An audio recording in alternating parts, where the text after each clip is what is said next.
김용현 전 국방부 장관 변호인단은 오늘 20일 윤석열 대통령이 123 비상계엄 당시 최상목 대통령 권한대행 부총리 겸 기획재정부 장관에게 건넨 비상입법기구 쪽지에 대해 메모 작성자는 김 전 장관이라고 밝혔습니다. 변호인단은 언론 공지를 통해 비상입법기구는 헌법 제76조 제1항 긴급재정입법권 수행을 위해 기재부 내 준비조직 구성과 예산 확보를 대통령에게 건의한 것이라며 국회 대체와는 전혀 무관하다고 설명했습니다. 또한 김 전 장관이 국회가 완전 삭감한 행정 예산으로 인해 마비된 국정 기능을 회복하기 위해 긴급명령 및 긴급재정입법 권한 행사를 대통령에게 건의했다고 밝혔습니다.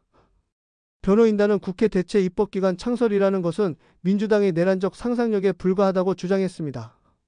또한 헌법 76조 1항 긴급명령 및 긴급재정입법 권한 발령 요건이 헌법 77조 1항 비상계엄 요건과 일치한다고 주장했습니다. 그러나 헌법 76조 1항은 긴급재정경제명령 발령 요건으로 내후 외환천재지변 또는 중대한 재정경제상의 위기에 있어서 국가의 안전보장 또는 공공의 안녕질서를 유지하기 위하여 긴급한 조치가 필요하고 국회의 집회를 기다릴 여유가 없을 때로 규정하고 있으며 헌법 77조 1항 계엄 선포 요건과 차이가 있습니다. 검찰 비상계엄 특별수사본부는 김 전 장관의 공소장에 윤 대통령이 비상계엄 선포 직후 최권한 대행에게 예비비를 조속한 시일 내 충분히 확보해 보고할 것, 국회 관련 각종 보조금, 지원금, 임금 등 현재 운영 중인 자금을 포함해 완전 차단할 것, 국가 비상입법기구 관련 예산을 편성할 것 등이 기재된 문건을 건넸다고 적시했습니다. 이는 국헌문란 목적이 있었다는 혐의를 뒷받침하는 핵심 증거로 제시되었습니다. 윤 대통령은 지난 18일 구속 전 피의자 신문에서 비상입법기구가 구체적으로 무엇이냐는 질문에 김 전 장관이 쓴 것인지 기억이 가물가물하다면서 비상입법기구를 제대로 할 생각은 없었다고 답했습니다.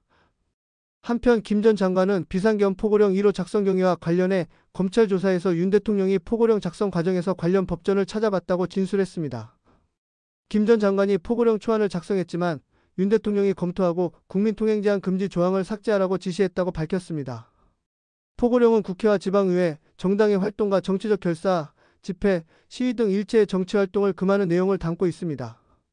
윤 대통령 측은 탄핵심판과 관련해 헌법재판소에 제출한 의견서에서 김 전 장관이 과거 대통령에게 국회 예산권이 있을 당시 예문을 그대로 베껴온 것으로 윤 대통령은 문구의 잘못을 부주의로 간과한 것이라며 김 전 장관의 실수라고 해명했습니다. 이에 대해 김 전 장관 측은 착오가 있는 것 같다. 전체적인 검토는 당연히 윤 대통령이 했다며 입장차를 드러냈습니다.